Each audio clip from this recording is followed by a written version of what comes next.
নমস্কার বন্ধুরা, কাকলির পঞ্চব্যঞ্জনে আপনাদের সবাইকে স্বাগত জানাই। আশা করি আপনারা সবাই ভালো আছেন। বন্ধুরা, আজ আমি আপনাদের সাথে লাউ শাকের একটা রেসিপি করে দেখাচ্ছি। লাউ শাকের রেসিপিটা করতে লাউ শাক তো অবশ্যই লাগছে। আমি এখানে লাউ শাক ও লাউ ডাঁটা দেখুন ভালো করে ধুয়ে কেটে রেখে দিয়েছি। আর লাউ শাকটা করার জন্য আমি এখানে নিয়ে নিয়েছি আলু আর বেগুন। আলুটা আমি দেখুন এরকম ডুমো করে কেটে নিয়েছি, আর নিয়ে নিয়েছি একটা বড় সাইজের বেগুন, আর এখানে নিয়ে নিয়েছি দুটো মাঝারি সাইজের আলু একটু ডুমো করে কেটে নিয়েছি, আর বেগুনটাও এইভাবে আমি কেটে নিয়েছি। চলুন রান্নাটা আমি শুরু করছি। গ্যাসটা অন করে কড়াইটা বসিয়ে দিয়েছি। কড়াইটা গরম হয়ে গেছে।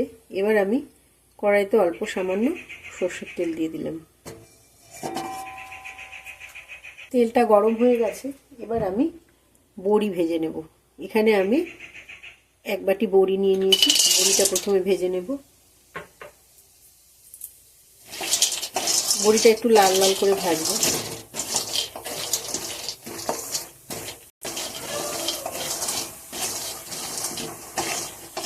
বড়িটা আমার ভাজা হয়ে গেছে। এবার আমি বড়িটা তুলে নেব।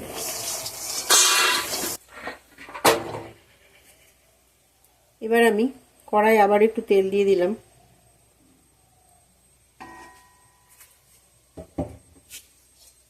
তেলটা দিয়ে আমি এবারে আলুগুলো ভেজে নেব।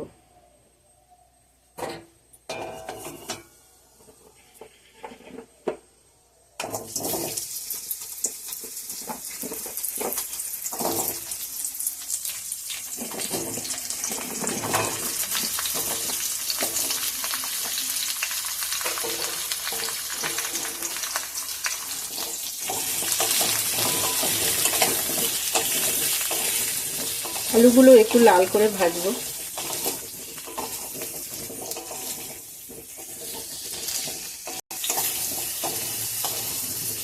দেখুন আলুটা আমার ভাজা হয়ে এসেছে, প্রায় লাল লাল হয়ে এসছে। এবার আমি আলুটা তুলে নেব।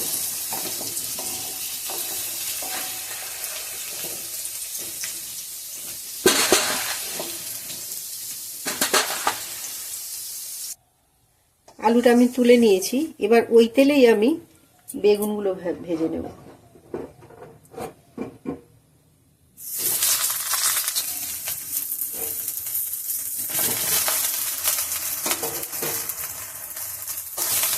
বেগুনগুলো আমি একটু ভাজবো।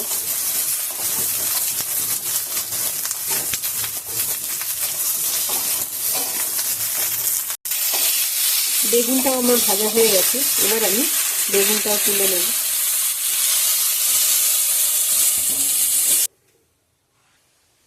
এবার ওই কড়াতেই আমি তেল দিলাম না বন্ধুরা, আমি একটু লাউ ডাঁটাগুলো সামান্য নুন দিয়ে একটু নাড়াচাড়া করে দেব।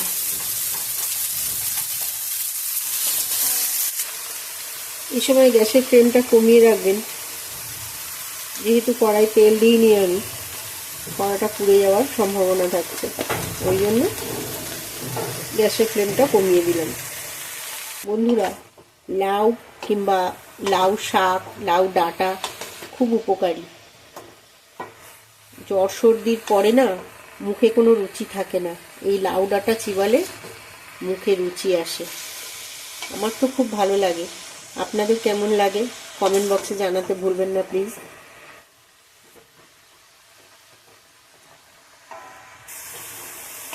দেখুন হয়ে গেছে। এবার আমি লাউ শাক ও ডাঁটাটা নামিয়ে নেব। লাউ শাকটা নামিয়ে নিয়ে কড়াটা ধুয়ে আমি আবার বসিয়ে দিয়েছি। কড়াটা গরম হয়ে গেছে। এবার কড়াই আবার সর্ষের তেল দিয়ে দিলাম। আমি রান্নাটা সম্পূর্ণ সর্ষের তেলেই করছি। এবার দিয়ে দিলাম দুটো তেজপাতা, একটা গোটা শুকনো লঙ্কা, আর অল্প সামান্য পাঁচফোড়ন। ফোড়নটা আমার ভাজা হয়ে গেছে। এবার আমি এই বাটিটার মধ্যে একটা মশলার পেস্ট করে নিয়েছি। যেমন এই চামচের হাফ চামচ দিয়েছি গুঁড়ো লঙ্কা, 1.5 চামচ হলুদ গুঁড়ো, 1 চামচ জিরের গুঁড়ো, আর হাফ চামচ ধনের গুঁড়ো। সব কিছু আমি একসঙ্গে জল দিয়ে ভালো করে একটু মিশিয়ে নিয়েছি। এবার এই মশলাটা আমি দিয়ে দেবো।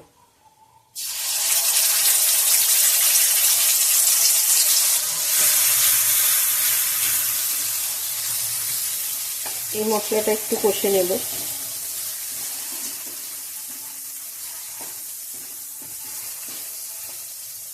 কষা হয়ে গেছে, এবার আমি দিয়ে দেবো আদা বাটা। 1.5 চামচের মতো আদা আমি এখানটায় নিয়ে নিয়েছি বেটে।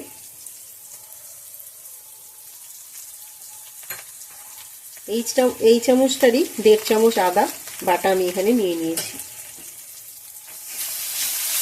এবার আমি সব মশলাগুলো ভালো করে একটু কষে নেব। মশলাটা আমার কষা হয়ে গেছে, দেখুন মশলা থেকে তেল ছেড়েছে। এবার আমি দিয়ে দেব 1 বাটি পোস্ত বাটা।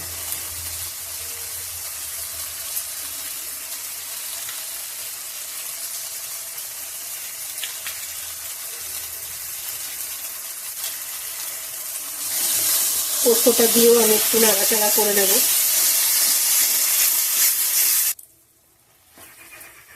পোস্তটা দিয়েও আমার কষা হয়ে গেছে। এবার আমি দিয়ে দিলাম 1 চামচ নুন।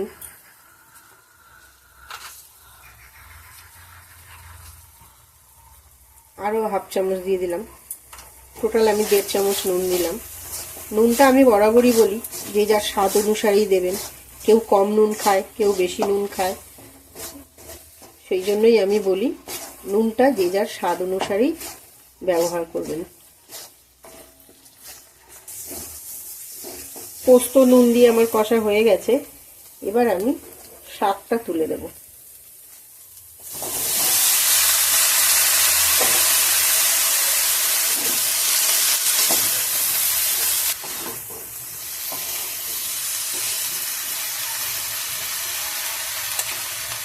এবার আমি দিয়ে দিলাম ভাজা আলুগুলো।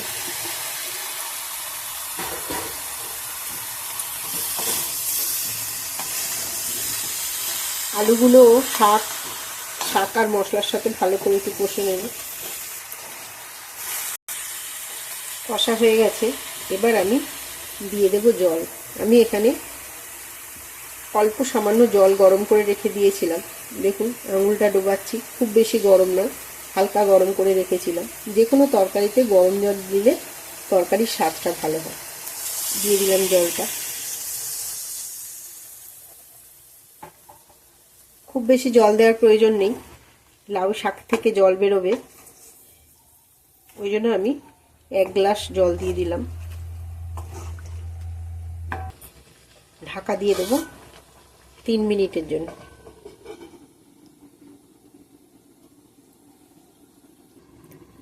3 মিনিট হয়ে গেছে, এবার আমি ঢাকনাটা খুলে দেখছি। দেখুন বন্ধুরা কতটা জল বেরিয়েছে। এর মধ্যে দিয়ে দেব বড়িগুলো আর দিয়ে দিলাম ভাজা বেগুনগুলো।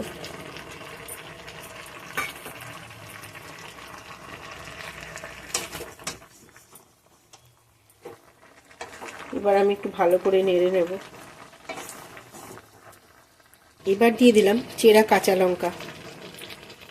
আমি এখানে 5টা কাঁচা লঙ্কা দিয়েছি। আগে 1 চামচ গুঁড়ো লঙ্কা দিয়েছিলাম, আর 5টা চেরা কাঁচা লঙ্কা দিয়ে দিলাম।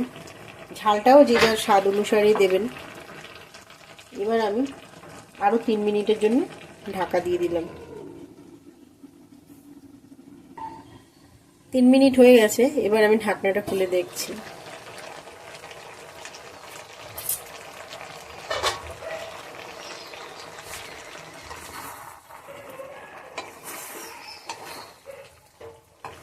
দেখুন বন্ধুরা আলুটাও আমার ভালোভাবে সিদ্ধ হয়ে গেছে, বড়িগুলোও সিদ্ধ হয়ে গেছে, ডাটাও সিদ্ধ হয়ে গেছে।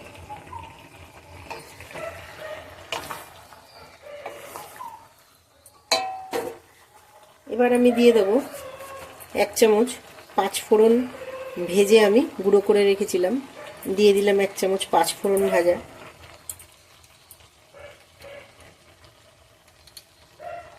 আর দিয়ে দিলাম 1/2 চামচ ধনে জিরের ভাজা গুঁড়ো করে রেখেছিলাম সেইটা দিয়ে দিলাম, আর দিয়ে দিলাম 1 চামচ চিনি। এবার আমি সব কিছু ভালো করে মিশিয়ে নেব। তৈরি হয়ে গেছে আমার লাউ ডাঁটার তরকারি।